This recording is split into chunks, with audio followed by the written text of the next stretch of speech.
আসসালামু আলাইকুম, ভালো আছেন? বলছি এই যে কম্বল আছে আপনার, এটা শীত মানাচ্ছে? দিছে। আরেকটা কম্বল নিবেন?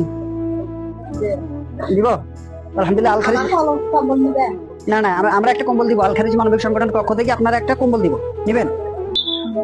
সেদিন যে আমি চাল দিলাম, আল খারিজ মানবিক সংগঠনের পক্ষ থেকে আপনার জন্য এই কম্বল নিয়ে আসছি। তো আলহামদুলিল্লাহ আমরা মুন্সিগঞ্জ বাজারে খালামাকে পেয়ে গেলাম।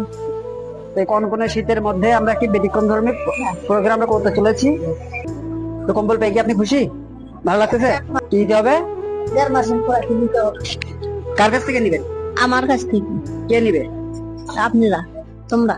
আমরা আপনার কাছ থেকে 1 মাসের খোরাকি নিব। হ্যাঁ, কেন নেব? আমরা দেব। দিতে পারবেন? হ্যাঁ, কিভাবে? কিন্তু লবণ খাইতে হবে বেশি। বেশি বেশি লবণ খেতে হবে? লবণ খাইতে হবে। মাথা ঠিক নেই, কি বলতেছে নিজেও জানি না।